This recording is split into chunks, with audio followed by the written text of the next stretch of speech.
बार राजा के सेनापति के पास था एक घोड़ा और एक गधा। घोड़े का इस्तेमाल वह जंग में करते थे और गधे को भार उठाने के लिए।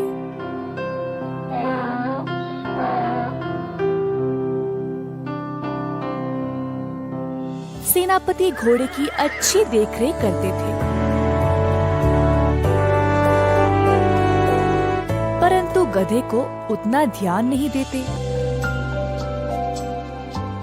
अनाज और हरी घास घोड़े को खिलाते और गधे के लिए केवल सूखा भूसा।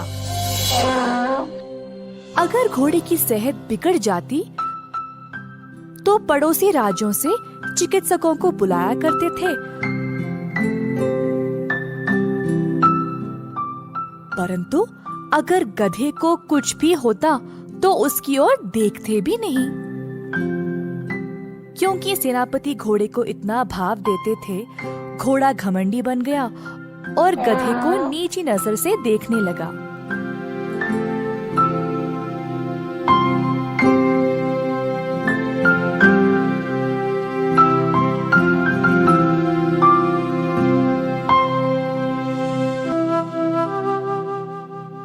एक शाम गधा बहुत ही थक गया और अपने अस्तबल में चला गया। घोड़ा बोला, क्या मजदूरी वाला जीवन है तुम्हारा? तुम हमेशा ऐसे ही रहोगे। गधे ने घोड़े की बातों को ध्यान ना देने की कोशिश की, परंतु घोड़ा ताने देता ही रहा। हम दोनों का जीवन अगर मैं तोलूं तो तुमसे ज्यादा अच्छा काम मैं ही करता हूँ। सेनापति जी मेरा कितना अच्छा ध्यान रखते हैं और तुमको तो देखते भी नहीं। थका हुआ गधा बस चुपचाप घोड़े की बातें सुन रहा था। अगली शाम रोज की तरह गधा फिर से अपने अस्तबल में आ बैठा। घोड़ा फिर से ताने देना शुरू किया। आज मैं सेनापति जी के साथ महाराज के खेल के मैदान पर गया। तुमने क्या किया? मैं वन में गया और लकड़ी वापस ले आया।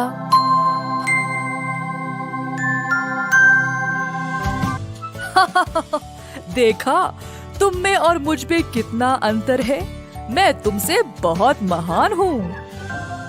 गधे ने सोचा, कोई फायदा नहीं, दिन पे दिन ये घोड़ा मेरा अपमान किए जा रहा है।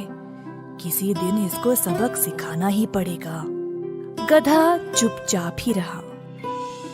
कुछ समय बाद पड़ोसी राज्यों के साथ सुलह हो गई थी और अब जंग की आवश्यकता नहीं थी। इसी कारण अब सेनापति को घोड़े की भी जरूरत नहीं रही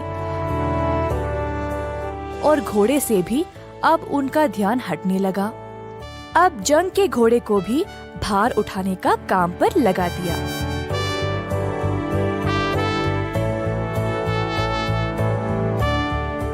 घोड़े को भार उठाने की आदत नहीं थी, तो वो धीरे चलता था और बार बार भोरियों को गिरा देता। इस बात पर सेनापति को गुस्सा आया और घोड़े पर चिल्लाने लगे, ठीक से भोरियां भी नहीं उठा सकते हो? पूरा रास्ता सेनापति घोड़े को कोसता ही रहा। जब घोड़ा अस्तबल पहुंच गया, तब गधे ने कहा, देखा, मेरा काम करना तुम्हारे लिए कितना कठिन था। गधे की बात सुनकर घोड़े को अपनी गलती का एहसास हुआ।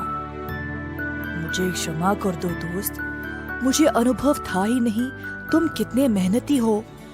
मैं घमंडी बन गया और तुम्हारा मजाक उड़ाया। सच में मैंने बहुत गलत किया।